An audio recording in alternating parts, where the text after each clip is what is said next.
In the middle of all the noise was a boy no one really saw. He didn't speak, not because he couldn't, but because the world never seemed ready to listen. The hallway echoed with footsteps, laughter, and words. But Khai moved in silence, noticed by none, missed by no one, and yet, inside him, something beautiful waited. At school, no one asked where his voice was. At home, no one expected it. The house was quiet, not peaceful, not tense, just quiet. Khai spent most afternoons the same way, scribbling in notebooks, sketching shapes he couldn't explain in words, and beside him, always, was Tiko, a strange little backpack that never made a sound, but somehow always understood. And beneath the bed, the one place Khai never drew from, was a case he hadn't touched in weeks. Not yet, not until the feeling returned. Some things we hide not because they're broken, but because they mean too much to risk. For Khai, it was the violin, tucked deep beneath his bed, inside a worn case, sealed with silence. But Tiko felt something, a glow, faint, but pulsing, like a heartbeat just waiting to be heard. That night, Khai finally reached for it, fingers trembling. He opened the case, and in that moment, it was like unlocking a part of himself he'd forgotten how to carry. He had no teacher, no audience, just old videos with subtitles and the will to try. Every evening, after the world went quiet, Khai would press play, then mimic the motions in silence. His fingers would stumble, the bow would shake, but he kept going. Tiko always watched, no claps, no cheers, just presence. Over time, the silence didn't feel so empty. It felt like trust. A boy, a violin, and a quiet friend who believed in him even when he didn't. The poster went up on Monday, citywide youth music competition. Kids swarmed the board, eyes wide with dreams of trophies, applause, attention. Khai stood back. He read the details, dates, time, rules, and one small line at the bottom, anonymous entries allowed. His heart skipped. He didn't need to speak, didn't need to explain. Maybe he just needed to play, not for the trophy, for himself. Late that night, Khai opened the sign-up page. A blinking cursor waited. Name, he left it blank. Then he typed just one thing. Contestant number 12, no voice, no explanation. Just a small checkbox and a decision. His hand hovered over submit. Tiko sat beside him, glowing softly as if to say, "You're ready, click." He didn't have a stage, just a bench, some trees, and a little patch of fading sunlight. That's where he practiced, not for perfection, but for feeling. Every note was soft, sometimes broken, sometimes true. Birds chirped, leaves whispered. The world didn't stop for him, but it paused. And in that pause, he found something close to courage. Tiko glowed at his side, as if the music meant something even without words. The lights were too bright, the voices too loud. Sequins flashed, shoes tapped. Everyone was buzzing with sound. Everyone but him. Khai sat alone in the corner, violin on his lap, hands clenched, breath shallow. Around him, big personalities.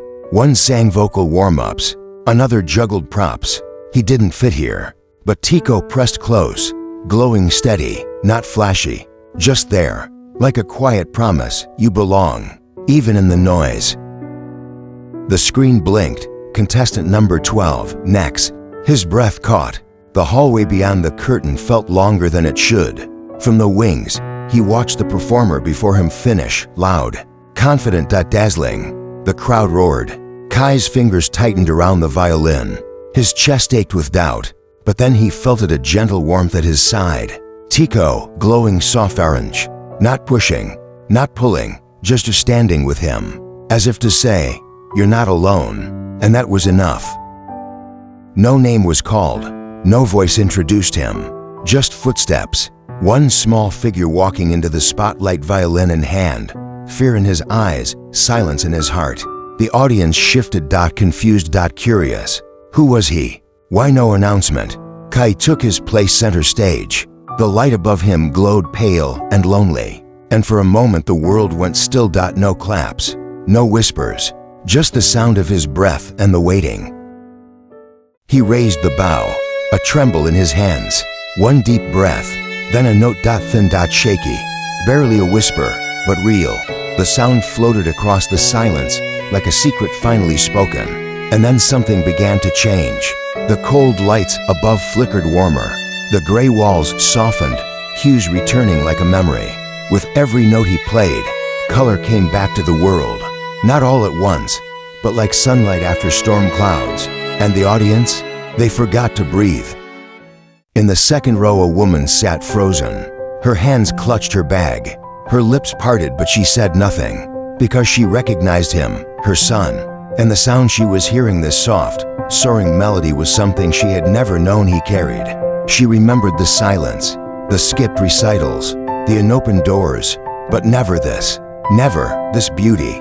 And now, the music told her everything he'd never been able to say. A single tear slipped down her cheek. She was finally listening. The final note hung in the air, suspended like a breath no one wanted to let go.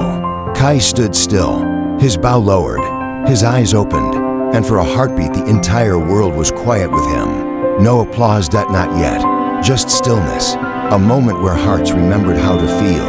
And then it came, first one clap, then another, until the room exploded in cheers. Khai didn't bow. He just smiled, small, honest. The kind of smile that says, "You heard me." Backstage was different now.